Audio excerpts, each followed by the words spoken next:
ایران اور امریکہ کتنے بڑے دشمن ہیں، اس بات کا اندازہ آپ اس بات سے لگائیے کہ کسی وقت دونوں ملک ایک دوسرے پر اٹیک کر سکتے ہیں اور کوئی بھی موقع دونوں ملک ایک دوسرے کے خلاف ضائع نہیں جانے دیتے۔ ایران کو جب موقع ملتا ہے وہ امریکہ کے اوپر اٹیک کر دیتا ہے، اور امریکہ کو جب موقع ملتا ہے وہ اسرائیل کو کہہ کر ایران کے جنگی ایئر بیسز، نیول بیسز اور دیگر اٹامک ٹھکانے تباہ کروا دیتا ہے۔ آج ایران کے پاسداران انقلاب کے جنرل اسماعیل قائنی نے ایک بہت بڑا دعویٰ کیا ہے۔ اس کا کہنا ہے کہ امریکہ کا ایئر کرافٹ کیریئر USS نیمکس جو کہ پرشین گلف کے اندر تعینات ہے، اس کے اوپر ہم نے قبضہ کر لیا ہے۔ اصل حقیقت کیا ہے جو پاسداران انقلاب نے بات کی ہے قبضے والی، اس کے اندر کیا کہانی چھپی ہے، آج کی اس ویڈیو میں ہم آپ کو بتائیں گے۔ صرف چھوٹی سی گزارش ہے کہ ہماری اس ویڈیو کو آپ لاسٹ تک ضرور دیکھیں تاکہ آپ کو اس کہانی کا اصل مدعا سمجھ آ سکے۔ تو ناظرین گرامی، آپ کو جیسا کہ پتا ہے کہ چائنا اور رشیا لگاتار ایران کو مدد فراہم کر رہے ہیں۔ اب نارتھ کوریا نے بھی ایران کو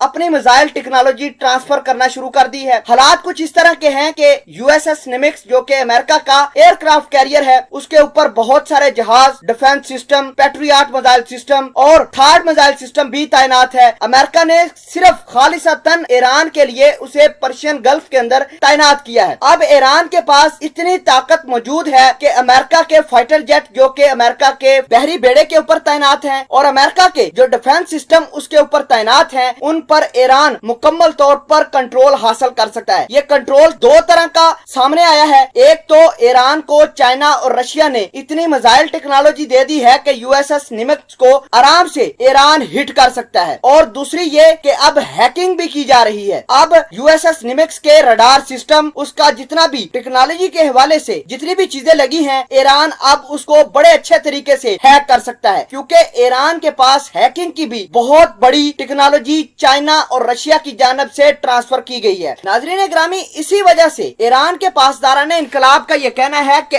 اب امریکہ کا جو USS نیمکس ہے وہ بالکل ایران کے کنٹرول میں ہے۔ کبھی بھی جب حالات خراب ہوں گے، ایران چائنا، رشیا اور نارتھ کوریا کی ٹیکنالوجی استعمال کرتے ہوئے USS نیمکس کو تباہ کر سکتے ہیں۔ اس کو اگر چاہیں تو اس کے رڈار سسٹم کو جام کر سکتے ہیں، یا پھر جتنے بھی اس کے اندر گائیڈڈ سسٹم لگے ہوئے ہیں اس کو فیل کر سکتے ہیں۔ اور اس کا مطلب یہ ہے کہ ایران نے اس جہاز کے اوپر کنٹرول کر لیا ہے۔ آپ کو بتا دیں کہ امریکہ کا یہ بحری بیڑا تقریباً 150 سے 200 فائٹر جیٹ کے ساتھ لیس ہے۔ اس کے اوپر میزائل سسٹم بھی تعینات ہیں، ڈیفنس سسٹم تعینات ہیں، اور 2 سے 2500 فوجی بھی امریکہ کے اسی بحری بیڑے کے اوپر تعینات ہیں۔ ایران یہ کہہ رہا ہے کہ اب یہ جہاز، اب یہ بحری بیڑا ایران کے کنٹرول میں ہے۔ اگر امریکہ نے ایران سے پابندیاں نہ اٹھائی تو ایک دن ضرور آئے گا جب ایران اس کے اوپر اٹیک کر کے امریکہ کی دادا گیری ختم کر دے گا۔ ناظرین گرامی، اب امریکہ بہت پریشان ہے کیونکہ ایران کو پہلے رشیا نے